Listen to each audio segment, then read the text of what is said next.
भजन कीर्तन गाऊं तेरा, भजन कीर्तन गाऊं तेरा, नित्य उठ नाम ले हूँ मैं तेरा, नित्य उठ नाम ले हूँ मैं तेरा। तो बोलो कृष्ण बोलो कृष्ण बोलो कृष्ण कृष्ण कृष्ण दयालु कृपा करो, तो जपो सदा तेरा नाम दयालु दया करो, तो जपो सदा तेरा नाम दयालु कृपा करो।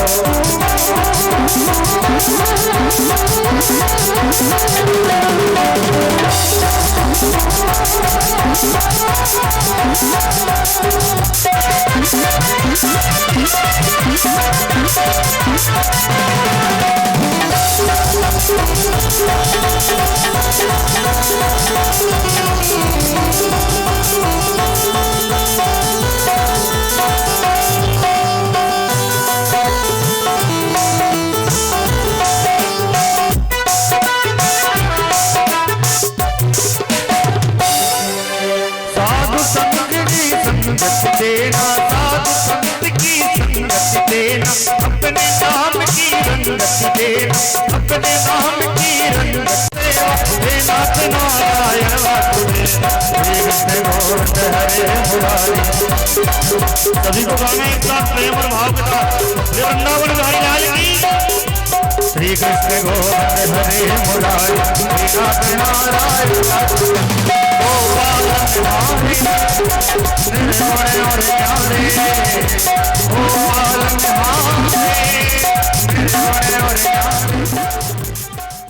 बोले वृंदावन बिहारी लाल की। गजेंद्र ने भगवान की बड़ी स्तुति की। भगवान गजेंद्र की स्तुति सुनकर नंगे पैर दौड़े आए महाराज। पैरों पर जो है किसी प्रकार से पादुकाएं नहीं धारण की, दौड़कर चले आए भगवान। सबसे पहले आकर ग्राह का उद्धार किया महाराज। ग्राह को मारा, गजेंद्र के बंधों को छुड़ाया।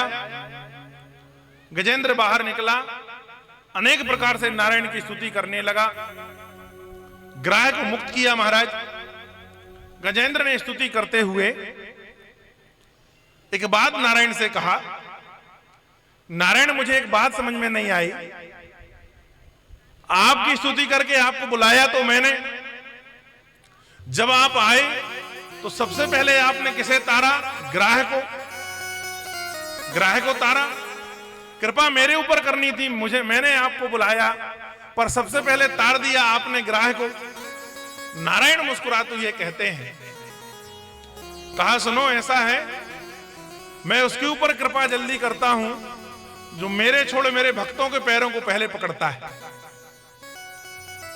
ग्राह ने मेरे भक्त के पैर पकड़े थे, इसलिए उसको पहले तार दिया। गजेंद्र अभी तुम राज करो, फिर मेरे लोक को आ जाना।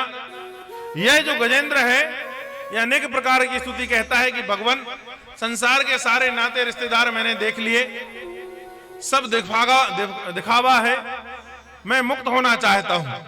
तो भगवान गजेंद्र को भी मुक्त कर देते हैं। ये जो गजेंद्र था महाराज, ये पूर्व जन्म का जो है द्रविड़ देश का पांडुवंशी जो है इंद्रद्युम्न नाम का राजा था। इसने अगस्त मुनि का जो है अगस्त मुनि को क्रोधित कर दिया था, उसके कारण ये गजेंद्र बना। और गज और ग्राह के जो युद्ध हुआ है ना, वह जो है लड़े हैं तो 1000 वर्ष तक लड़े। दोनों का युद्ध सामान्य नहीं था, 1000 वर्ष तक लड़े। अब इसके बाद पर सुखाचार्य जी से परीक्षित ने कहा कि महाराज आपने कल जो है कश्यप के पुत्रों का वर्णन करते हुए हमें जय विजय को यह बतलाया था कि वह जो है हिरणाक्ष और हिरण्यकश्यपु बने। हिरणाक्ष का वध जो है वह तो आपने बतला दिया कि विष्णु ने 12 स्वरूप धारण करके उसका वध किया। उसके मरने के बाद पर जो उसका भाई था हिरण्यकश्यप, उसने क्या किया यह हम सुनना चाहते हैं। सुखाचार्य कहते हैं हिरण्याकश्यपु ने बड़ी तपस्या की ब्रह्मा जी की, और ब्रह्मा जी को प्रकट कर लिए तपस्या के बल पर। जब ब्रह्मा जी तपस्या के बल पर प्रकट हुए तो हिरण्याकश्यपु से कहा कि वरदान मांगो, क्या मांगना चाहते हो? तो हिरण्याकश्यपु ने कहा महाराज मुझे अमर होने का वरदान दे दो। कहा मैं अमर हो जाऊं। दैत्यों की एक अभिलाषा रही है, कहे भाई सबसे पहले अमर होने का वरदान ही मांगते हैं, इसने भी मांगा कि अमर हो जाऊंगा। ब्रह्मा जी ने कहा मैं अमर होने का वरदान नहीं दे सकता, इसके अलावा तुम जो मांग लो। हिरण्याकश्यपु ने बहुत विचार किया और विचार करने के बाद कहा कि दोगे जो मांगूंगा। कहा मांगोगे जो दोगे? तो कहा चलो ठीक है ये दो कि न मैं ऊपर मरूं ना नीचे मरूं, ना मैं अंदर मरूं ना बाहर मरूं। कहा ठीक है। ना कहा जल में मरूं ना थल में मरूं। कहा ठीक है। एव मस्तु कहते गए ब्रह्मा जी। कहा अस्त्र से मरूं ना शस्त्र से मरूं। कहा एव मस्तु। कहा ना रात में मरूं ना दिन में मरूं।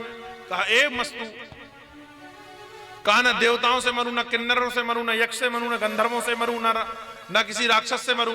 कहा एव मस्तु। कहा महाराज मैं 12 महीने में ना मरूं। सबसे बड़ी बात हिरण्याकश्यपु ने दिमाग लगाया। कहा जब 12 ही महीने होते हैं, 12 ही महीने में नहीं मरूंगा तो कहां मरूंगा?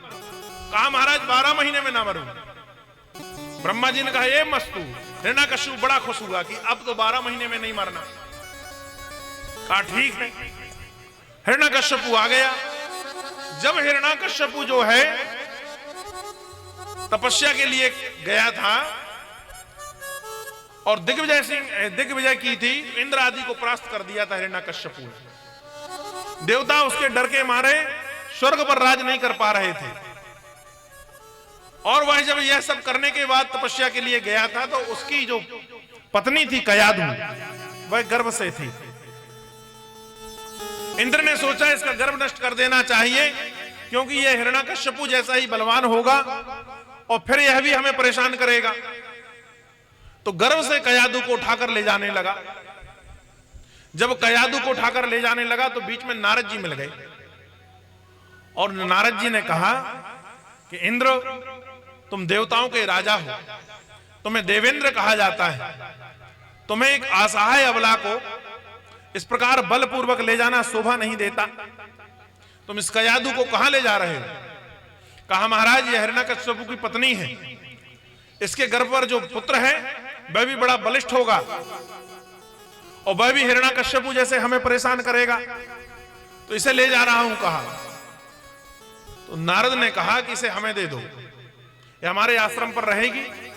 हम इसके गर्भ पर जो बालक है उसे ऐसा संस्कार देंगे कि वह भगवान का भक्त निकलेगा, और कहा वह भगवान का भक्त निकलेगा तो वह तुम्हें परेशान नहीं करेगा। तो ऐसा जब नारद ने कहा इंद्र से, तो कयाधु को नारद जी के पास छोड़कर इंद्र चला गया। इसलिए कहा जाता है कि जो गर्भिणी स्त्री हो उनके घर के बुजुर्गों को यह ध्यान रखना चाहिए कि कम से कम सुबह और शाम उनको भगवान का नाम जरूर लिवावें, उनके सामने गीता और शास्त्रों का पाठ जरूर करें, 5 चौपाइयां रामायण की जरूर लिवावें। तो जो संतान होगी ना वो धर्म को मानने वाली भी होगी और माता पिता को मानने वाली भी होगी। अभी प्रहलाद जो है वह गर्भ पर है। कयाधु को नारद जी अपने आश्रम पर रखते हैं और रोज सुबह जो है शाम भगवान का नाम का स्मरण कराते हैं, विष्णु सहस्त्र नाम का पाठ कराते हैं। तो गर्भ में पड़े हुए संस्कार प्रहलाद को भक्त बना देते हैं। अब समय बीता, हिरण्याकश्यपु लौटा, नारद के आश्रम पर आता है। कयाधु को पाकर बड़ा प्रसन्न हुआ, कयाधु को ले जाकर अपनी नगरी को चला जाता है। समय व्यतीत होता है, प्रहलाद का जन्म होता है। अब प्रहलाद बाल्यकाल से ही भगवान के बड़े भक्त निकले, क्योंकि नारद जी का ज्ञान दिया हुआ था और गर्भ पर ही नारद को गुरु मान लिया है। धीरे धीरे बड़े हुए, बड़े होने के बाद पर शुक्राचार्य के दोनों पुत्रों के आश्रम पर जाकर पढ़ने लगे। अब वहां जहां पढ़ने गए तो क्योंकि राक्षस का पुत्र है, राक्षस अपने पुत्रों को माया सिखाते हैं और माया सिखाने का कारण काम जो है वह गुरु पुत्र करते हैं। परंतु ये तो भगवान के भक्त निकले, ये गुरु लोगों को ही पढ़ा देते, सारे बच्चों को जो है अपने हिसाब से पढ़ाते। धीरे धीरे एक दिन जो है जब ये घर लौटे, हिरण्यकश्यपु ने अपने पुत्र प्रहलाद को पास में बुलाया, कहा क्या पढ़ते हो? तो इन्होंने विष्णु सहस्त्रनाम सुनाना प्रारंभ कर दिया। नारायण नमस्कृतम नरश्चैव नरोत्तमम। अरे कहा ये किसका नाम ले रहा है? कहा ये नारायण है, ये साक्षात परम परमात्मा है, त्रिलोकी के एक ही स्वामी है, वह है नारायण। हिरण्यकश्यपु ने कहा ये मेरा सबसे बड़ा शत्रु है, ये मेरे डर के कारण क्षीर सागर पर छुपता है, इसने अपना स्वरूप बदलकर बारह का स्वरूप धारण कर मेरा हिरणाक्ष नाम के भाई का मरण किया है, उसे मारा है। मैं इसे मारने की ताक में रहता हूं, बेटा इसका नाम मत लेना। गुरुओं को बुलाया कि इसको अच्छी से शिक्षा दो, ये क्या पढ़ा रहे हो? अनेक प्रकार से यत्न करने के बाद पर जब वह न सीखे, हिरण्यकश्यपु परेशान हुआ। परेशान होकर अपने दूतों को आज्ञा दे देता है कि प्रहलाद को ले जाकर गहरी खाई पर ऊपर वन से जंगल से फेंक दो। प्रहलाद को फेंकवा देता है महाराज। पर जो नारायण का भक्त हो, जो भगवान का भक्त होता है, ऐन के पराक्रम किसी भी प्रकार से भगवान उसकी रक्षा करते हैं, भगवान उसकी रक्षा करते हैं। ध्यान रखिएगा, परमात्मा स्वयं भी नहीं आएगा तो किसी हिसाब से किसी चीज बनकर, किसी वस्तु बनकर, किसी व्यक्ति बनकर, किसी महापुरुष के रूप में तुम्हारे यहां आकर तुम्हारी रक्षा कर देगा। बस तुम्हें जानना पड़ेगा। एक गांव में बाढ़ आई, बाढ़, नदी के किनारे गांव था, तो बाढ़ आई महाराज। एक मंदिर में एक पंडित जी पूजा करें। अब गांव वाले लोग भागने लगे, तो गांव के मुखिया आए, पंडित जी से कहा महाराज चलो। कहा क्यों चलें? कहा बाढ़ आ रही है, पानी बढ़ रहा है महाराज, डूब जाओगे, चलो। पंडित जी ने कहा हम जिसकी पूजा करते वो हमारी रक्षा करेगा, ठीक है, वह हमारी रक्षा करेगा, तुम जाओ। मुखिया ने बहुत मनाया, नहीं माने, चले गए। पानी थोड़ा सा बढ़ा महाराज, तो जो व्यवस्था रहती है हुकूमत की तरफ से वो व्यवस्था की गई। एक अगन बोट आई महाराज, उन्होंने जो उतरे उसमें लोग बैठे थे, उन्होंने महाराज से कहा महाराज जी चलो, पानी बढ़ रहा है, मंदिर के देखो गेट तक आ गया है, चलो बैठो इसमें। कहा नहीं हमें इसमें नहीं जाना। कहा क्यों? कहा मुझे मंदिर पे रहना है, जिसकी पूजा कर रहा हूं वो रक्षा करेगा। कहा ठीक है महाराज। पानी और बढ़ा महाराज, अब मंदिर में पानी प्रवेश करने लगा, इतना पानी हो गया महाराज के। तो और बड़ी बोट लेकर जो सुरक्षा कर्मी थे वह आए। कहा महाराज चलो। महाराज ने कहा मुझे नहीं जाना, मुझे मत ले जाओ यहां से जबरदस्ती, जिसकी मैं पूजा कर रहा हूं वह रक्षा करेगा। एक विभाग आया जिसके पास हेलीकॉप्टर होते हैं, उनने रस्सियां डाली कि महाराज इसको पकड़कर ऊपर आ जाओ। महाराज ने कहा इसको पकड़कर ऊपर नहीं आना, जिसकी मैं पूजा कर रहा हूं वह मेरी रक्षा करेगा। पानी बढ़ा महाराज, डूब गए महाराज, मर गए। मर के स्वर्ग गए। स्वर्ग पहुंचे भगवान जी के सामने। महाराज को बड़ा क्रोध है। पंडित जी पहुंचे क्रोध में, भगवान से कहा तुमने नाक कटा दी मेरी। कहा क्यों? कहा तुम्हारे बल पर मैं गरज रहा था कि तुम मेरी रक्षा करोगे, रक्षा करोगे, और तुम आए नहीं। भगवान ने कहा चुप, 4 बार आया हूं, एक बार छोड़ 4 बार आया। कभी नाव बनकर आया, कभी मुखिया बनकर आया, कभी बोट बनकर आया, कभी हेलीकॉप्टर में जो सुरक्षा कर्मी है वो बन के आया। अब तुझे आना ही नहीं था तो मैं क्या करूं? तो परमात्मा किसी भी रूप से आपके सामने आकर रक्षा कर सकता है। आज प्रहलाद को फेंका गया जंगल से, वन से ढकेल दिया गया, परमात्मा ने उसे नीचे झेल लिया, साहब झेल लिया। उसको ऐसा लगा जैसे पुष्पों पर वह गिर गया हो। प्रहलाद उठकर चले जाते हैं नगरी पर। हिरण्यकश्यपु ने देखा रही है तो बच गया। कहा इसको हाथ बंधवा दो एक खंबे से, और एक खंबे से इसके पैर बंधवा दो, और इसके ऊपर हाथियों को चलवाओ। जब हाथियों की दाह चलने लगी महाराज, तो हाथी ऐसे लग रहे हैं भगवान ने जो है हाथियों को बल अपने ऊपर ले लिया। तो उनके हृदय से जब हाथी निकलते हैं, शरीर से हाथी पैर रखते हुए निकलते हैं, तो सामान्य ऐसा लग रहा है कि कोई पुष्प फेंक रहा हो प्रहलाद के ऊपर। प्रहलाद हाथियों की दाह से बच गए। अब हिरण्यकश्यपु को बड़ा चिंता हुई महाराज। फाल्गुन महीना लगा हुआ है और पूर्णिमा के दिन सुबह सुबह हिरण्यकश्यपु जो है वह बैठे हुए हैं। उनकी बहन आई है होलिका, जिसने ब्रह्मा की भक्ति करके एक ऐसा वस्त्र प्राप्त किया है कि वह वस्त्र को होड़कर बैठ जाएगी तो अग्नि उसे जला नहीं सकती। वह जो चुनरी है वह ऐसी है उसकी कि वह यदि होड़कर बैठ जाए तो अग्नि उसे दाह नहीं कर सकती, जला नहीं सकती। होलिका बड़ी प्रसन्न है कि आज ब्रह्मा ने उसे वरदान दिया है। वह वरदान बतलाने के लिए अपने भाई के पास आती है। कहा, भैया ब्रह्मा ने मुझे वरदान दिया है, ये जो अंग वस्त्र है यह मुझे प्रदान किया है, इसे मैं होड़कर बैठ जाऊंगी तो अग्नि में मुझे जला नहीं सकती। हिरण्यकश्यप ने कहा, अच्छी बात है बहन।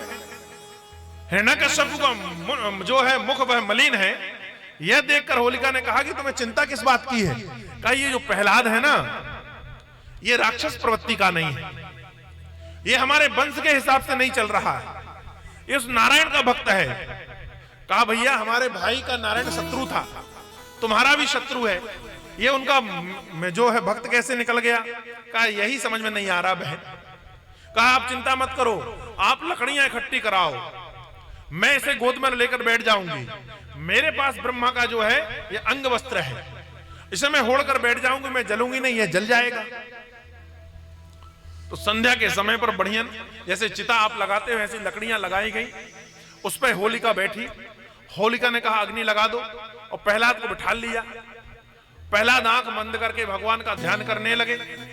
अग्नि का प्रवाह बढ़ा, अग्नि जल उठी। महाराज जैसे जैसी लपटें ऊपर गईं, एक आश्चर्यचकित जो है कौतूहल हुआ कि जो अंग वस्त्र था वह उड़कर प्रहलाद के ऊपर आ जाता है और होलिका जल जाती है। महाराज होलिका जल जाती है, प्रहलाद बच जाते हैं। जलती हुई होलिका जो है वह ब्रह्मा का ध्यान करती है। कहा, ब्रह्मा तुम्हारा वरदान झूठा हो गया क्या? मैं जल रही हूं। ब्रह्मा जो है आकाश वाणी करते हैं कि होलिका, मैंने जिस वस्त्र को तुझे दिया था ना, वह वस्त्र अग्नि से बचा सकता था। वह वस्त्र तो प्रहलाद के ऊपर है, देख तनिक अच्छे से देख, वह प्रहलाद के ऊपर पड़ा हुआ है, तो वस्त्र को होड़े नहीं है। दूसरी बात, मेरे दिए हुए वरदान जो है वह निष्फल भी हो सकते हैं यदि उनका उपयोग दुरुपयोग के रूप में करोगी तो इस समय तू भगवान के भक्त को जलाना चाह रही है, इसलिए तू जल रही है, और मेरी जो दी हुई अंग वस्त्र है, चुनरिया है, वह प्रहलाद के ऊपर है। यह कहकर ब्रह्मा अंदर ध्यान हो जाते हैं। होलिका जल जाती है महाराज, प्रहलाद बच जाते हैं। अब अपनी बहन को जला हुआ देखकर हिरण्यकश्यप बड़े क्रोध में आया, झुंझलाकर प्रहलाद के हाथ को पकड़कर भवन के अंदर ले गया और भवन के अंदर कहने लगा कि देख, या तो तू नारायण को छोड़ दे या मैं तेरा वध कर दूंगा। मैं चाह रहा था मैं तुझे अपने हाथ से ना मारूं, तो मेरा पुत्र है, लेकिन आज मुझे लग रहा है कि तेरा वध मेरे हाथ से ही लिखा है, मुझे ही तेरा वध करना पड़ेगा। तो कहा कि तेरा नारायण जो है आज तुझे बचा नहीं पाएगा। तो मुस्कुराते हुए प्रहलाद ने कहा कि मेरा नारायण जो है वह तो कण कण में व्याप्त है, हर कण में नारायण है। तो कहा, अच्छा? तो कहा, इस खम्भे की ओर देख, इसमें भी तेरा नारायण है। कहा, बिल्कुल नारायण है। कहा, बिल्कुल नारायण है। हिरण्यकश्यप ने हाथ में गदा उठाई और कहा, मैं तेरे नारायण को तुरंत नष्ट कर दूंगा, और जोर से उस खम्भे में जो है गदा का प्रहार किया है। महाराज जब गदा का प्रहार खम्भे में हुआ तो खम्भा जो है फट गया महाराज, और उससे नारायण जो है नरसिंह रूप में प्रकट हो गए। बोलिए नरसिंह भगवान की। नरसिंह रूप में प्रकट हुए। कमर का ऊपर का भाग है वह सिंह का है, अर्थात पशु का है।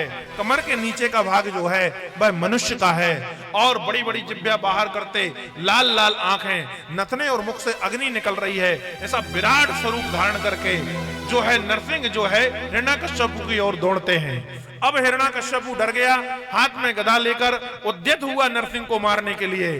खेल खेल में भगवान उसे परास्त कर देते हैं। महाराज परास्त करने के बाद संध्या काल का समय है। हिरण्यकश्यप को भगवान ने अपने हाथों से उठाया, अपनी गोद पर लिटाया, और लिटाने के बाद दहली पर बैठ गए, दहलीज पर बैठ गए, दहलान पर बैठ गए। जब बैठे तो आकाशवाणी होती है कि हिरण्यकश्यप, ब्रह्मा के वचनों को किसी प्रकार से तू मिथ्या मत मानना। ब्रह्मा ने जो तुझे वरदान दिए हैं भाई पहले सुन ले। तूने वरदान मांगा था कि ना अंदर मरूं ना बाहर मरूं, तो भगवान तुझे बीच में मार रहे हैं। ना तू घर के अंदर है ना बाहर है, देहरी पर बैठा हुआ है। ना ऊपर मरूं ना नीचे मरूं, तो परमात्मा तुझे अपनी गोदी पर लिए हुए हैं। ना दिन में मरूं ना रात में मरूं, तो संध्या समय है, ना रात है ना दिन है, गोधुली बेला है, आधी रात है और आधा दिन है। तूने बोला था अस्त्र से मरूं ना शस्त्र से मरूं, तो परमात्मा तुझे अपने नाखूनों से चीरेंगे। नाखून ना अस्त्र होता है ना शस्त्र होता है। ना देव है ना किन्नर है ना यक्ष है ना गंधर्व है ना राक्षस है। जो नरसिंह स्वरूप है आधा पशु का है और आधा जो है मनुष्य का है। ऐसा विचित्र स्वरूप धर के नारायण आए। कहा ठीक है। और सबसे बड़ी बात कहा, तूने कहा था कि 12 महीने में ना मरूं, तो ये पुरुषोत्तम का महीना है। नारायण ने एक महीना बढ़ाया पुरुषोत्तम का, तो कहा यह पुरुषोत्तम का माह है और पुरुषोत्तम के महीने पर नारायण तुझे जो है वह मार रहे हैं। भगवान ने अपने नाखूनों से जो है वह हिरण्यकश्यप के शरीर को विदीर्ण कर दिया, उसे मार दिया और मारने के बाद उसे लुढ़का दिया। लुढ़काने के बाद पर उनकी आंखों से जो तेज निकल रहा है, जो शरीर से तेज निकल रहा है, वह इतना है कि उसके कारण कोई देवता उनके पास जा ही नहीं रहा और त्रिलोकी उस तेज से जलने लगी। ब्रह्मादि देवता दूर खड़े ही स्तुति करते हैं। देवों ने कहा ब्रह्मा जी आप जाइए, भगवान को आप शांत कर सकते हैं। तो कहा कि मेरी जाने की हिम्मत नहीं हो रही। तो देवताओं ने लक्ष्मी जी तरफ देखा, कहा आप तो भार्या हो, आप तो भगवान की पत्नी हो, आप ही चले जाओ। तो जैसे ही कहा कि आप ही चले जाओ, लक्ष्मी ने कहा कि ना बाबा, आज तक मैंने इतना क्रोधित रूप नारायण का कभी नहीं देखा। मेरा जो पति है वह शांताकारम भुजंग शयनम है, शांत है। मुस्कुराते हुए कहा शेष सैया पर लेटा रहता है। इतना क्रोधित स्वरूप मैंने आज तक नहीं देखा, मैं नहीं जा सकती। तब देवताओं ने प्रहलाद से कहा कि तुम्हारे कारण ही परमात्मा आए हैं। नारायण ने नरसिंह का स्वरूप तुम्हारे कारण ही रखा हुआ है, तुम ही जाओ। तुम जब सामने जाओगे तो नारायण शांत हो जाएंगे। प्रहलाद हाथ जोड़कर गए, जैसा डंडा नीचे गिर जाता है ऐसा दंडवत करके प्रहलाद जो है नरसिंह के चरणों पर पड़ गए। नरसिंह भगवान ने अपने 2 हाथों से प्रहलाद को उठाया, अपनी गोद पर बैठाला और बैठाल कर प्रेम करने लगे। भैया सबसे ज्यादा प्रेम कोई करता है तो कहा जाता है कि मां करती है। सबसे ज्यादा यदि लाड़ लड़ाती है पुत्रों को तो कौन लड़ाती है? मां। तो मां ज्यादा प्रेम करेगी तो क्या कहा मस्तिष्क में और गालों में चुम्बन करने लगती है। मां अपने पुत्र को ज्यादा अच्छा तैयार कर देती है तो क्या करेगी? चूमने लगेगी। परमात्मा इससे एक कदम आगे है।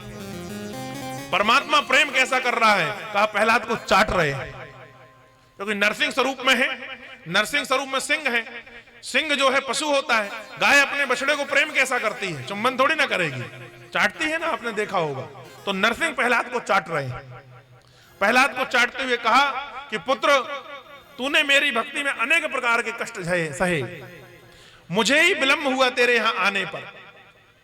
प्रहलाद ने हाथ जोड़ा और कहा कि महाराज देव योग से पूर्व काल के श्रापों के कारण मेरे पिता हिरण्यकश्यप इस प्रकार का व्यवहार आपके साथ कर रहे थे।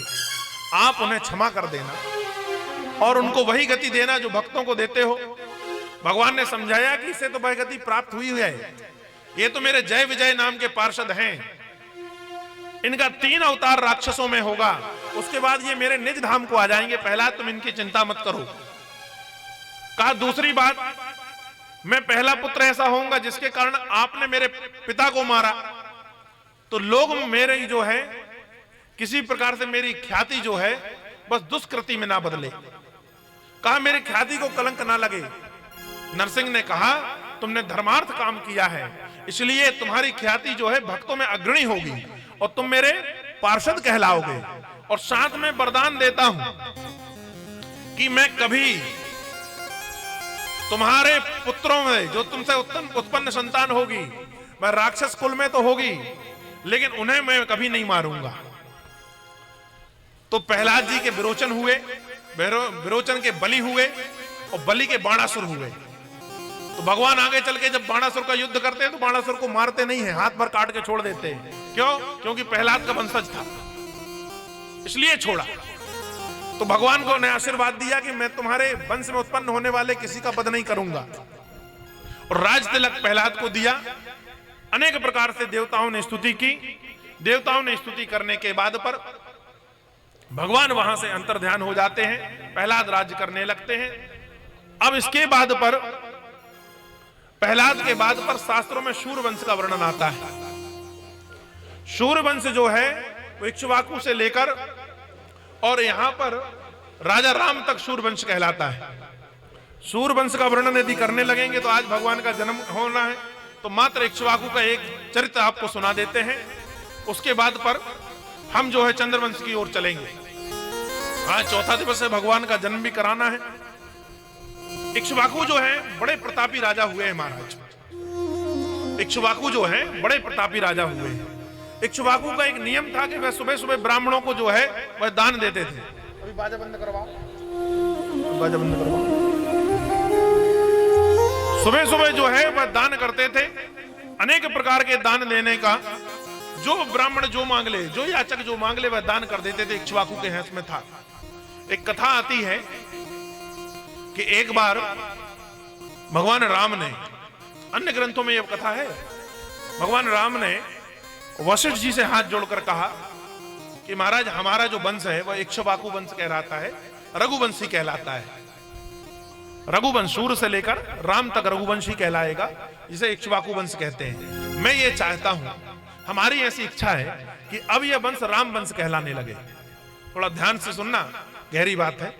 कहा मैं चाहता हूं, राम जी कह रहे हैं कि हमारा वंश राम वंश कहलाने लगे। तो वशिष्ठ ने इक्ष्वाकु का एक उदाहरण दिया। कहा महाराज तुम्हारा वंश इक्ष्वाकु क्यों कहलाता है जानते हो? कहा क्यों? एक छोटा सी बात बतला देता हूं। कहा तुम्हारे वंश पर एक इक्ष्वाकु राजा थे, वह प्रातः काल स्नान करने के बाद पर जब बैठते थे तो ब्राह्मणों को दान करते थे, जो ब्राह्मण मांग ले।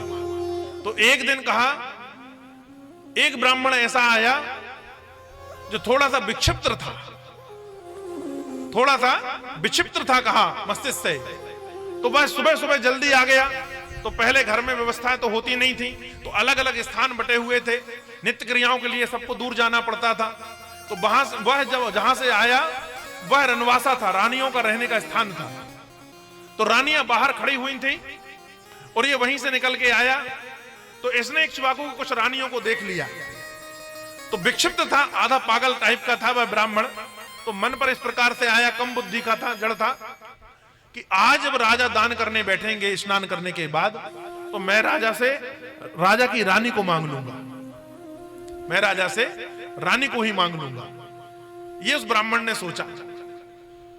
जब भोर हुई, राजा नहाने धोने पूजन आदि करने के बाद पर राज दरबार पर बैठे, दान देने के लिए उद्यत हुए तो वह ब्राह्मण का नंबर भी आया, वह भी आया। राजा के पास आकर प्रणाम किया। राजा से कहा कि महाराज मुझे कुछ दान में चाहिए।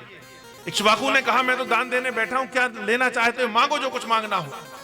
कहा महाराज दोगे? कहा देंगे। कहा पहले संकल्प करो। राजा इक्ष्वाकु ने संकल्प किया कि जो मांगोगे दे देंगे। कहा अब तुमने संकल्प कर लिया, देना पड़ेगा। कहा देंगे। कहा मुझे तुम्हारी रानी चाहिए, मैं तुम्हारी रानी का हाथ मांगता हूं। तो इक्ष्वाकु ने कहा कि महाराज मेरी 100 रानियां हैं, मेरी 100 रानियां हैं। तो कहा 100 रानियां हैं? कहा महाराज मैंने जिसका चेहरा देखा उसे पहचान जाऊंगा, तुम 100 रानियों को खड़ा कर दो। इक्ष्वाकु ने रनवासे में खबर भेजी कि रानियों को बुलाया जाए। 100 रानियां इक्ष्वाकु की आकर खड़ी हो गई। कहा देखो ब्राह्मण देवता किसका देखा था चेहरा? तो चेहरा ऊपर कराए गए, घूंघट ऊपर कराया गया। अब ब्राह्मण यहां से वहां तक जाए, वहां से यहां तक जाए, 1 नंबर से 100 नंबर तक जाए, 100 नंबर से 1 नंबर तक आए, जिसको देखे वही सुंदर दिखे। विचार करने लगा मैंने किसको देखा है, मैंने किसको देखा है। तो जब विचार ही नहीं आ पा रहा है तो इक्ष्वाकु ने कहा बताओ ब्राह्मण देवता क्या बात है? कहा महाराज मुझे 100 की 100 पसंद आ रही है। कहा मुझे 100 की 100 पसंद आ रही है। तो कहा क्या करना चाहिए? क्या 100 का ही दान कर दो, 100 का ही दान कर दो। अयोध्या में रहते थे इक्ष्वाकु राजा। कहा महाराज मैं संकल्पित हूं कि जो तुम मांगोगे वह दूंगा। 100 रानियों का दान इक्ष्वाकु ने दे दिया ब्राह्मण को, जो विक्षिप्त अवस्था का है। और 100 रानियों को दान ही नहीं दिया, ये कहा कि महाराज ये राजकन्याएं हैं, इन्हें राजभोग पर रहने की आदत है, तो इतना धन दिया कि इनके भवन की व्यवस्था, इनके रहने की व्यवस्था, इनके खाने की व्यवस्था हो जाए। 100 रानियों के डोले लेकर वह ब्राह्मण चला, सरयू पार किया। उस तरफ एक संत मिले, कहा रे मूर्ख क्या लेके जा रहा है? जो राजा तेरे एक बार कहने पर रानियों को दान कर दे, ऐसी रानियों का दान लेकर तू जा रहा है, तेरी मति जो है कुंद हो गई है, बौरा गई है। ब्राह्मण ने सोचा सही बात है, मैंने तो सारी रानियां लेकर आ गया। ब्राह्मण लौटकर इक्ष्वाकु के पास आता है, कहा महाराज मुझसे अपराध हो गया, ये रानियां मुझे नहीं चाहिए, आप अपनी रानियां वापस ले लो। राजा इक्ष्वाकु हाथ जोड़कर खड़े हो गए कि महाराज हम जो हैं क्षत्रिय हैं, सूरवंशी हैं, हम एक बार दिया हुआ दान वापस नहीं लेते। ब्राह्मण ने जो है माला डाला सब वहीं रख दी, कहा महाराज इनका तुम वापस दान लो चाहे ना लो, मैं इनको नहीं ले जा सकता, और वहां से भाग गया। उन 100 रानियों की व्यवस्था इक्ष्वाकु ने नंदीग्राम में की थी। तो नंदीग्राम जहां भरत रहते हैं ना, वहां जो राजभवन बने हुए थे, या उन भवनों पर जो इनके परिवार के जो बुजुर्ग थे उनकी मूर्ति क्यों बनाई जाती थी कि वहां 100 भवन बनाए गए थे अयोध्या की सीमा के बाहर। और जीवन भर वह 100 रानियां वहां पर ब्रह्मचारी बनकर रहीं। उनकी सारी व्यवस्था इक्ष्वाकु ने किया, पर इक्ष्वाकु ने रनवासे में कभी स्वीकार नहीं किया। ये इक्ष्वाकु थे। वशिष्ठ से बोलते हैं, कौन बोले? वशिष्ठ से, राम से वशिष्ठ ने कहा कि इक्ष्वाकु वंश इसलिए कहा जाता है महाराज, और तुमने एक रानी के कारण 1 लाख पुत्र 1.25 लाख नाती सब ब्राह्मण कुल के थे पहुंचा दिए स्वर्ग। तो अब ये बताओ राम, तुम्हारा नाम का वंश चले या इक्ष्वाकु का चले? तो राम को हाथ जोड़कर कहना पड़ा कि महाराज इक्ष्वाकु ही चलने दीजिए। कहा दूसरी बात, जो तुम्हारे रघु है ना, उनकी थोड़ी सी चर्चा और कर लेते हैं, फिर चंद्रवंश में चलते हैं। वशिष्ठ ने कहा जो तुम्हारे रघु हैं वो सामान्य नहीं है महाराज, इसलिए रघुवंश कहा जाता है। कहा रघु ने 2 बीघा जमीन के अलावा कभी राजभवन से एक सिक्का नहीं उठाया।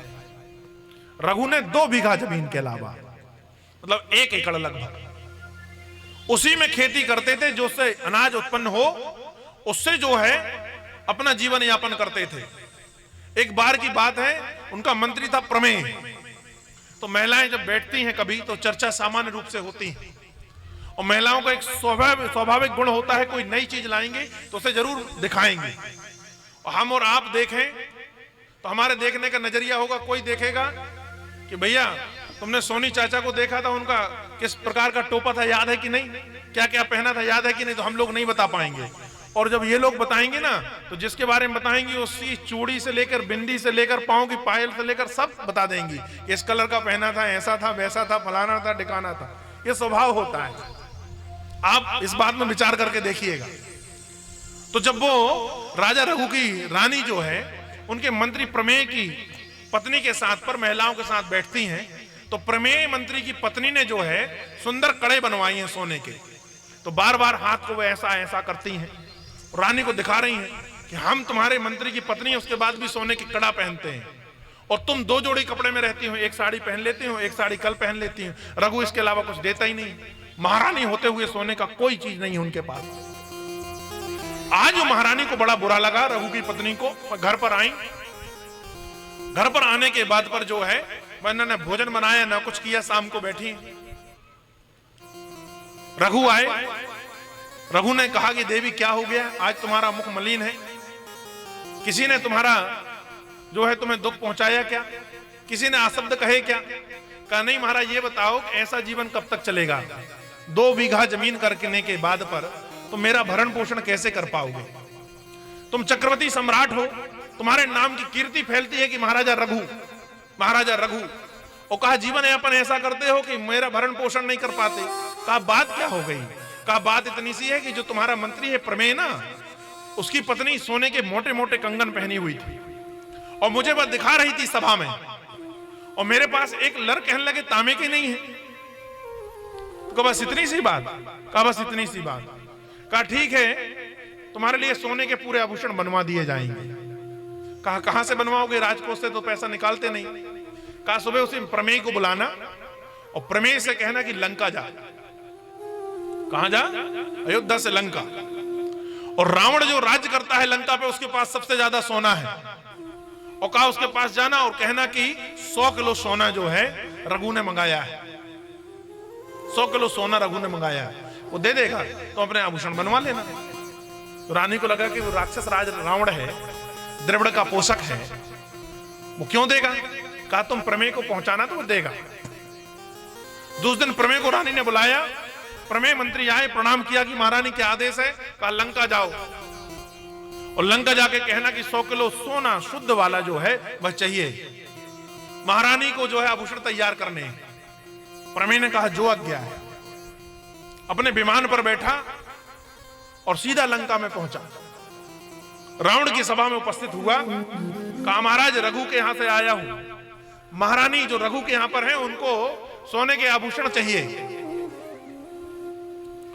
का 100 किलो अच्छा सोना जो है शुद्ध वो चाहिए। रावण ने कहा कि पागल है क्या?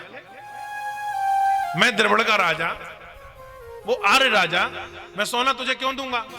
कहा महाराज देना तो पड़ेगा, रघु का मंत्री हूं। कहा नहीं दूंगा तो कहा तनिक सिंहासन से उतर के इधर आइए ना। कहा आए रावण। कहा समुद्र के किनारे चलिए। कहा चले। समुद्र के किनारे ले जाकर रेत पर एक जो है चित्र बनाया लंका का। प्रमेय ने एक चित्र बनाया लंका का और लंका का चित्र बनाकर हाथ में जल लिया और कहा कि राजा रघु की दुहाई लंका का पूर्वी भाग ढह जाए, गिर जाए। और उस चित्र में डाला। जैसे ही जल डाला तो जो लंका का पूर्वी भाग था वह गिर गया। महाराज रावण से कहा कि सोना दे रहे हो कि पूरी लंका को नष्ट कर दूं? रावण कहा रुक रुक रुक, पहले जैसा था वैसा कर दे, मैं तुझे सोना दे रहा हूं। कहा ठीक है महाराज। तो कहा कि जैसे पहले था वैसा हो जाए। जल हाथ में लेकर जैसे ही डाला मानचित्र सुधरा, वहां लंका सुधर गई। महाराज 100 किलो सोना दिया रावण ने और कहा महाराज जा भैया जल्दी, लंका को अभी तू विध्वंस कर देगा। मुझे ब्रह्मा ने वरदान दिया है कि जब राम उत्पन्न होंगे तब होगा विध्वंस। प्रमेय 100 किलो सोना लेके आया, महारानी के पास गया। महारानी के पास जाकर सोना रख दिया।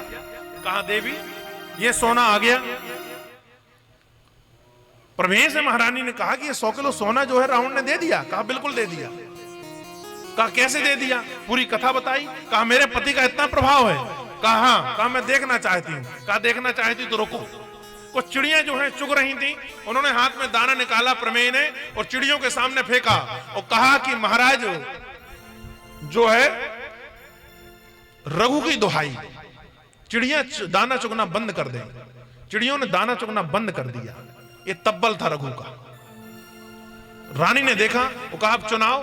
तो कहा महाराज रघु की दुहाई, अब चुनने लगो। तो चिड़ियां दाना चुनने लगी। कहा ऐसा तो हो सकता है। कहा ऐसा सबके लिए नहीं हो सकता। कहा फिर से बोल दूं क्या? कहा बोल के बताओ। कहा रावण की दुहाई, चिड़ियां दाना चुगना बंद कर दें। चिड़ियों ने दाना चुगना बंद नहीं किया, चुनते गई। रानी को समझ में आ गया कि रघु सामान्य नहीं है, मेरा पति जो है बड़ा तपस्वी है। प्रमेय से कहा कि प्रमेय मुझे किसी प्रकार से सोने के आभूषण नहीं चाहिए। स्त्रियों का स्वभाव होता है कई बार किसी चीज को देखकर वह ललचा जाती हैं। तनिक देर के लिए मैं भी ललचा गई थी। ये सोना जहां के तहां वापस करके आओ। बस सोना जो है प्रमेय ले जाकर लंका लौटा कर आ जाता है। ये महाराजा रघु का प्रताप था। इसलिए रघुवंश और इक्ष्वाकु वंश राम का कहलाता है। बाद में इन्हीं के बाद पर दशरथ हुए और दशरथ के यहां पर भगवान राम जो है पूर्ण ब्रह्म परमात्मा के रूप में अवतारित हुए। बस एक सुंदर सी स्तुति भगवान राम की, उसके बाद पर हम जो है चंद्रवंश की ओर चलेंगे। भय प्रगट कृपाला दीन दयाला कौशल्या हितकारी हर्षित महतारी मुनि मनहारी अद्भुत रूप विचार लोचन अभिरामा तनु घन श्यामा निज आयुध भुजचारी भूषण बनमाला नयन विशाला शोभा सिंधु हरारी दुई कर जो अस्तु की तोरी यह विधि करो अनंता माया गुण ज्ञाना तीत अमाना वेद पुराण बनंता करुणा सुख सागर सब दुनियागर यही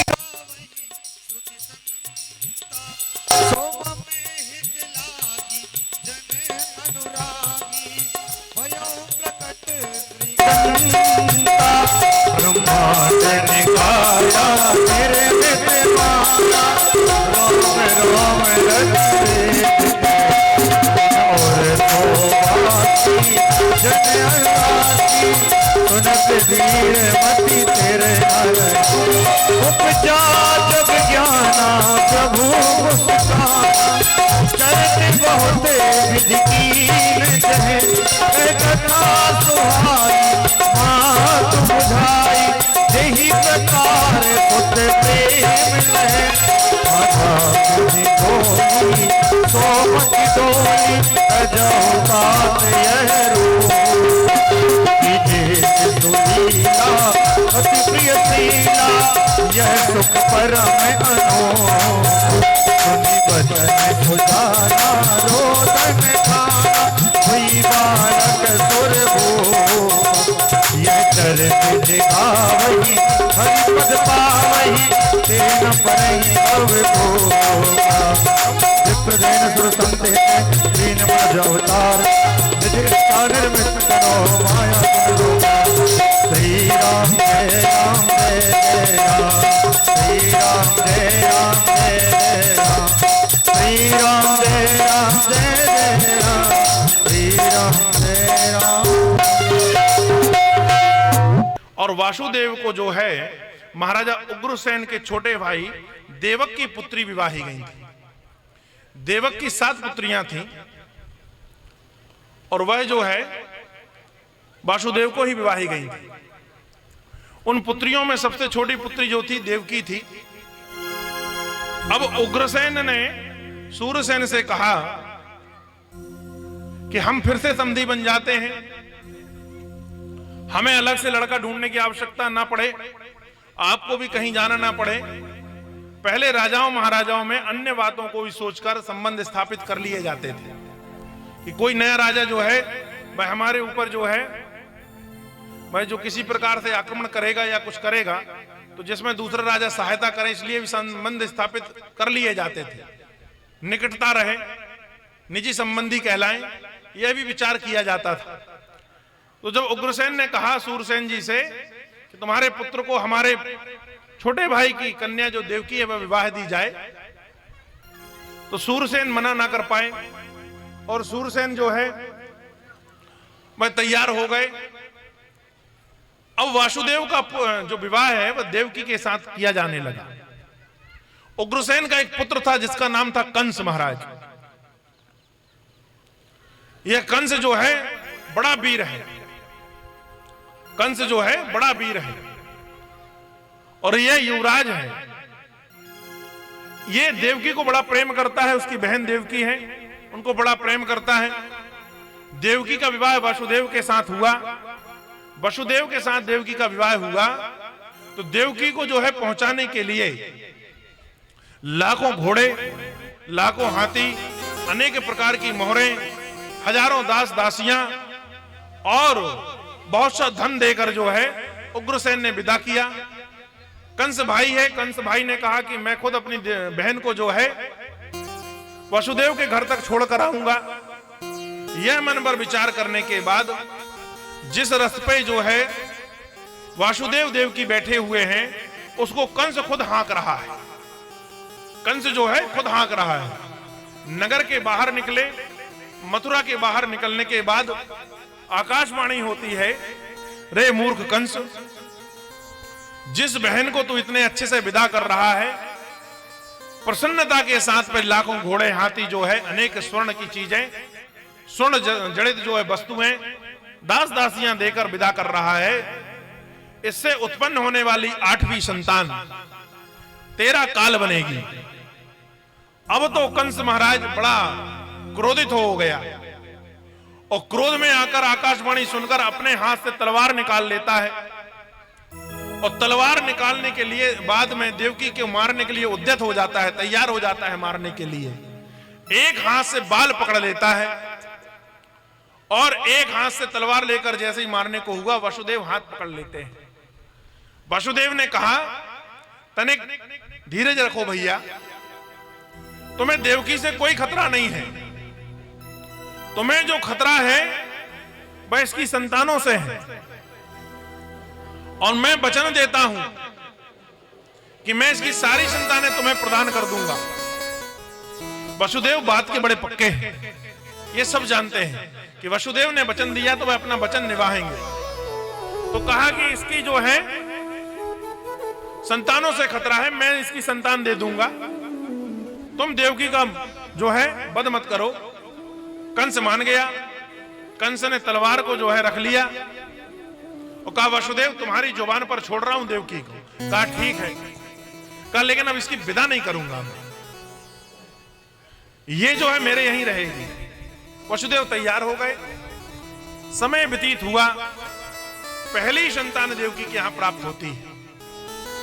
वसुदेव ले जाकर कंस को देते हैं। कहा ये मेरा पहला पुत्र है, मैंने तुम्हें वचन दिया है कि सारे पुत्र तुम्हें ले जाकर दूंगा। तो कहा ये मैं तुम्हें प्रदान करता हूं, ये तुम ले लो। अब जब पहली संतान ले जाकर दी तो कंस ने वापस कर दी महाराज। कहा ठीक है इसे रख लो, मुझे कोई खतरा पहली संतान से नहीं है, मुझे तो 8वीं संतान से खतरा है। वसुदेव लौटकर घर ही नहीं पहुंच पाए थे कि नारद पहुंचे कंस के पास। देवताओं और नारद आदि ये सोचते हैं कि जितने जल्दी कंस का पाप बढ़ेगा परमात्मा उतने जल्दी जो है पृथ्वी पर आएंगे। और कंस से जाकर एक बात कही कि मूर्ख, वो छलिया विष्णु है जो देवकी के गर्भ से आएगा, तो थोड़ा इधर आ मेरे पास आ। पास बुलाए, एक पात्र लिया और उसमें 8 रेखाएं खींची, 8 रेखाएं खींच दी और कहा गिने यहां से इस तरफ। तो गिना महाराज, 1 2 3 4 5 6 7 8। कहा उस तरफ से इस तरफ गिन। कहा 1 2 3 4 5 6 7 8। तो कहा कहीं से भी 8 हो सकता है, कहीं से भी 8 हो सकता है। कंस को यह बात जम गई। वसुदेव से पुत्र मंगा लिया और उसका वध कर दिया। सैन करने के बाद पर देवकी और वसुदेव को अब कारावास में डाल दिया गया है। 7 दरवाजे कारावास में लगा दिए गए। जो सबसे चालाक और चुस्त जो उसके सैनिक हैं उनका पहरा लगा दिया गया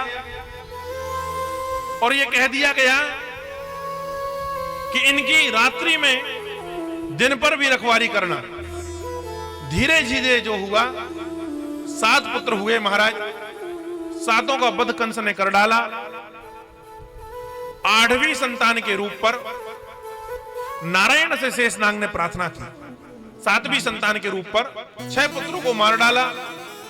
कहा प्रभु मैं राम जन्म में तुम्हारा छोटा भाई बना था, शेषनाग कहते हैं नारायण से, इसलिए तुम्हारे वनगमन को रोक ना सका।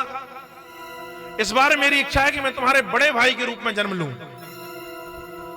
6 देवकी के पुत्र जो है नष्ट हो चुके हैं, 7वीं संतान होनी है, मैं तुम्हारा बड़ा भाई बनकर जो है जन्म लेना चाहता हूं। भगवान ने कहा ठीक है। शेषनाग साक्षात जो है वह गर्भ पर आए। जब शेषनाग देवकी के गर्भ पर आए, भगवान ने सोचा कि ये 7वें रूप में जन्म लेंगे। शेषनाग का मतलब ही जो शेष रहे, उसे कंस तो मार नहीं सकते, तो अपनी माया को जो है वह बुलाते हैं और अपनी योग माया को आदेश दिया कि शेषनाग का संकर्षण कर लिया जाए, अर्थात गर्भ को परिवर्तित कर दिया जाए। तो कहा हमारी बड़ी मां है रोहिणी, वह भी वासुदेव की पत्नी है, उनके गर्भ में स्थापित कर दिया जाए। तो शेषनाग को जो है 7वें गर्भ को यहां से स्थगित करने के बाद योग माया ने रोहिणी के गर्भ में स्थापित कर दिया और रोहिणी के गर्भ पर रखकर आई। यहां कंस ने देखा कि गर्भपात हो गया है, 7वां गर्भ अपने आप नष्ट हो गया। अब देवताओं ने स्तुति की भगवान की कि प्रभु हम सबके मन बड़े विचलित हो रहे हैं, पृथ्वी पे जो भार है वह सहा नहीं जा रहा है, अब आपको जन्म लेना चाहिए। भगवान अब आप आ जाइए। कहा क्या सही कहा कि पकड़ लो हाथ बनवारी, नहीं तो डूब जाएंगे। इस प्रकार से प्रार्थना की और प्रार्थना करने के बाद पर अनेक प्रकार से जब देवताओं ने प्रार्थना की तो भगवान प्रकट हो गए। भगवान ने कहा कि मैं खुद जो है देवकी के गर्भ पे जा रहा हूं। जिस दिन भगवान गर्भ पर आए उस दिन भगवान की गर्भ स्तुति देवताओं ने की। अभी देवी जो देवकी हैं उनका शरीर जीर्ण हो चुका था, पसलियां दिखने लगी थी, हड्डियां धस गई थी, आंखें दब गई थी, बाल जो है वह पकने की ओर हो गए थे, शरीर में कुछ बचा ही नहीं था महाराज। लेकिन गर्भ में जब परमात्मा आता है तो जैसे यौवन पर शरीर रहता है वैसा देवकी का शरीर हो गया। वसुदेव में चमक आ गई महाराज, दोनों ऐसे लगने लगे जैसे युवावस्था का शरीर हो, क्योंकि परमात्मा गर्भ पर है। परमात्मा जैसे ही गर्भ पर आया देवकी का शरीर जो है स्फुटित हो चुका। धीरे धीरे गर्भ पूर्ण हुआ। गर्भ पूर्ण होने के बाद नारायण ने योग माया से कहा कि तुम जो है गोकुल चली जाओ और गोकुल पर जो यशोदा जी हैं उनके गर्भ पर स्थापित हो जाओ। मैं यहां पर जो है देवकी के गर्भ में हूं, तुम यशोदा के गर्भ पर हो जाओ। मेरा जब जिस दिन यहां जन्म होगा तुम वहां जन्म ले लेना। मेरे पिताजी वासुदेव तुम्हें वहां से लेकर आएंगे और मुझे छोड़ आएंगे। और कहा इस बहाने तुम्हें मेरी बहन होने का सौभाग्य प्राप्त होगा। योग माया प्रसन्न हो जाती हैं। वहां यशोदा के गर्भ पर योग माया गई, यहां भगवान गर्भ पर हैं। गर्भ पूर्ण होने के बाद पर भाद्रपद पर भगवान की जो है कृष्ण जन्माष्टमी के दिन रात्रि ठीक मध्यांतर पर जो है भगवान जन्म लेते हैं। बोलिए वृंदावन बिहारी लाल की जय। भगवान श्री कृष्ण जन्म लिए। जन्म लेने के बाद एक कौतूहल हुआ महाराज। कौतूहल क्या हुआ कि देवकी और वसुदेव की हाथ की हथकड़ी और पांव की बेड़ियां अपने आप खुल जाती हैं। भगवान जब प्रकट हुए तो हाथ की हथकड़ी और पांव की बेड़ियां खुल गईं। भगवान प्रकट होने के पहले देवकी और वसुदेव को चतुर्भुजी स्वरूप में दर्शन भी दे दिया और कहा कि ये तुम्हारा तब पूर्ण हो रहा है, उसके कारण मैं बालक रूप में तुम्हारे यहाँ प्रकट हो रहा हूं। और ऐसा कहते हुए नन्हे बालक के रूप में प्रकट हो जाते हैं। वसुदेव को योग माया से वशीभूत करने के बाद हाथ की हथकड़ी और पांव की बेड़ी जब खुल गई, द्वारपाल सो गए। जो 7 दरवाजे के अंदर रखा हुआ था वह 7 सीखे खुल गए। वसुदेव जो है बाहर निकलते हैं कृष्ण को लेकर। मन पर योग माया के करने से आभास आता है कि इसको लेकर गोकुल चलना चाहिए। बाहर देखा सब बंदी जन सो रहे हैं। बाहर आए, चलते हुए वहां मार्ग पर जो है एक टोकनी मिल जाती है। उस बांस की टोकनी पर अपना उपवस्त्र बिछा लेते हैं, अर्थात गमछा बिछा लेते हैं।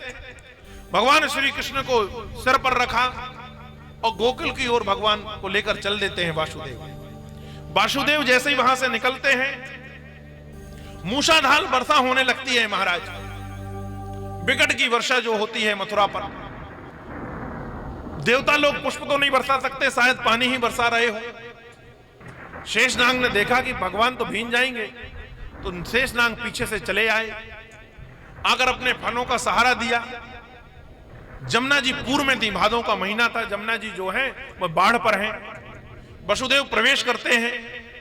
जब प्रवेश करते हैं तो आज जमुना जो है वह उतावली हो गई अपने नारायण को पाने के लिए। कालिंदी जो है पत्नी है नारायण की, तो अपने पति को पाने के लिए उतावली हो जाती हैं। कालिंदी की लहरें जो हैं वह धीरे धीरे बढ़ने लगी और वसुदेव के हृदय स्थल से पानी ऊपर जाने लगा। थोड़ी देर के बाद पर वह पानी जो है कान को छूने लगा। भगवान ने सोचा बाबा को तो बड़ी दिक्कत जाएगी, बाबा का मन ना बदल जाए तो पानी में प्रवेश करते समय डूब ना जाऊं। भगवान नारायण अपने टोकनी से एक पैर नीचे कर देते हैं और पैरों को प्रक्षालन करने के बाद, पैरों का जल लेने के बाद में जो है जमुना रास्ता दे देती हैं, शांत हो जाती हैं। अब यहां से वह पहुंचते हैं गोकुल में और गोकुल में पहुंचने के बाद पर जहां यदुरानी का भवन है, जहां नंद बाबा का भवन है, उसमें प्रवेश करते हैं। यदुरानी के कक्ष में जाते हैं। वहां आदि शक्ति जगदम्बा जो है वह अवतार ले चुकी है, प्रकट हो चुकी है। नंद बाबा धीर से लाला को वहीं रख देते हैं। और लाली को वहां से उठा लेते हैं और लाली को लेकर जो है वह मथुरा वापस आ जाते हैं। भगवान की माया से जब तक मथुरा वापस नहीं आए नंद बाबा, तो ना लाला रोया ना लाली रोई, ना कृष्ण ने रुदन किया ना भगवती रोई। और जैसे ही वहां रख के अंदर पहुंचे, शिक्षा अपने आप लग गए, बेड़ियां जो हैं वह लग जाती हैं और लाली ने रुदन करना प्रारंभ किया। आदि शक्ति जगदम्बा रुदन करने लगती है। जब रुदन करने लगती है तो द्वारपाल उड़ जाते हैं और कहते हैं कि बालक हो गया है, शायद देवकी के यहां पर बच्चा हो गया है, यह बात बतलाई जाती है। द्वारपालों ने खबर दी, वहां से अंगरक्षक आए, वह बच्चे को ले जाते हैं। कंस ने जो है हाथ में लेकर देखा। कंस ने कहा कि होना तो बालक था, या बालिका कैसे हो गई? थोड़ा रोक दो अभी। कहा होना तो बालक था, बालिका कैसे हो गई? बालिका तो होनी नहीं थी। तो कहा, फिर कंस ने विचार किया कि देखो, नारायण मुझे मारने के लिए नारायण कभी कभी बालिका का रूप धारण करके आ सकता है। कहा क्यों? कहा जब देवताओं को अमृत पिलाना था तो मोहिनी स्वरूप धारण कर लिया था, स्त्री बन गया था, तो हो सकता है यह जो है बालक बनकर नहीं बालिका बनकर आया हो। कोई भी हो मैं इसका वध करूंगा। और जैसे ही घुमाकर पटकना चाहा महाराज, योग माया जो है आकाश में चली जाती है और भगवती शक्ति जगदम्बा अष्टभुजी दुर्गा के रूप में प्रकट हो जाती है। बोलिए आदि शक्ति जगदम्बा की। और प्रार्थना करती है कि रे मूर्ख, मुझे क्या मारना चाहता है? तेरा मारने वाला तो कहीं ब्रजमंडल में पैदा हो गया है। और अंतर ध्यान हो जाती है। यहां पर भगवान श्री कृष्ण जो है वह भी रुदन प्रारंभ कर देते हैं। अब रुदन जो है प्रारंभ हुआ, और रुदन ऐसा प्रारंभ हुआ कि सब लोगों को पता चल गया। यशोदा की उस समय बहन आई हुई थी, उनको पता चल गया कि हमारे भौजाई के कमरे से जो रुदन की आवाज आ रही है, लगता है कि भौजाई के यहां पर बालक है गयो, बालक हो गया है। तो वह दौड़ती हुई जाती हैं और दौड़ती हुई आकर देखती हैं तो भगवान श्री कृष्ण जो है रुदन कर रहे हैं और यशोदा के आंचल के बाजू पर बैठ खेल रहे हैं, वहीं लेटे हैं। अब तो बड़ी प्रसन्नता होती है और वह दौड़कर गाने लगती हैं कि लाला जायो है। स्वागतम कृष्णा, शुभ स्वागतम कृष्णा, स्वागतम कृष्णा, शुभ स्वागतम कृष्णा, स्वागतम कृष्णा, शुभ स्वागतम कृष्णा, स्वागतम शुभ स्वागतम शरणागतम कृष्णा, स्वागतम शुभ स्वागतम शरणागतम कृष्णा, स्वागतम कृष्णा, शुभ स्वागतम कृष्णा, स्वागतम कृष्णा, शुभ स्वागतम कृष्णा। सत्यम व्रतम सत्य परम सत्यम सत्य से योगम सत्य सत्य सत्य व्रतम सत्य नेत्रम सत्यम शरणम। स्वागतम शुभ स्वागतम शरणागतम कृष्णा, स्वागतम शुभ स्वागतम शरणागतम कृष्णा।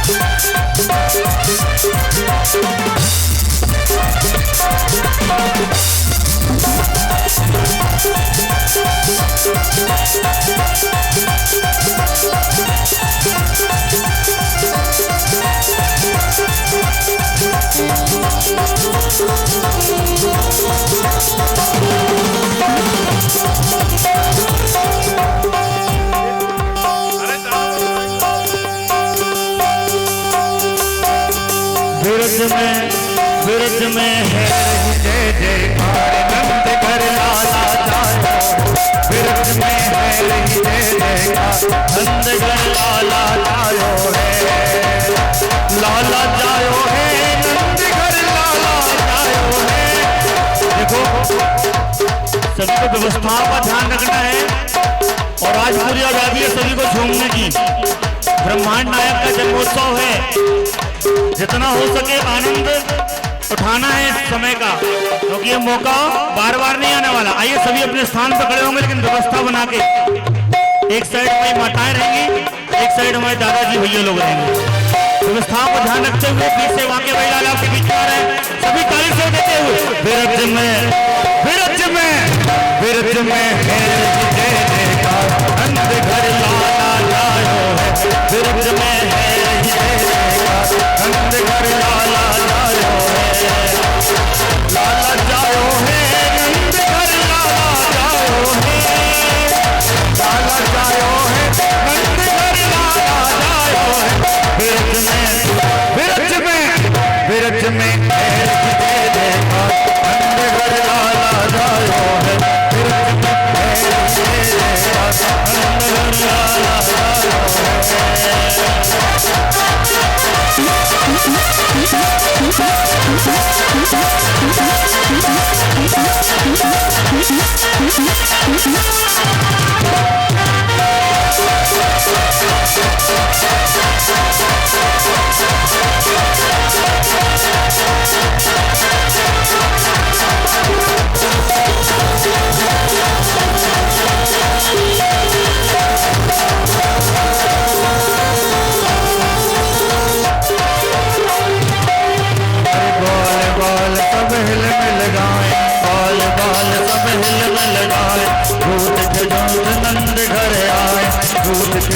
नंद घर आए। ब्रह्मानंद समान आज के भयो, जय कन्हैया लाल, जय कन्हैया लाल की, जय यशोदा लाल की, जय कन्हैया लाल की, जय यशोदा लाल की। आनंद को मंगल भयो, जय कन्हैया लाल, नंद घर आनंद भयो, जय कन्हैया लाल।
इसलिए पहले आप लोग बोलेंगे, आप लोग शांत रहेंगे।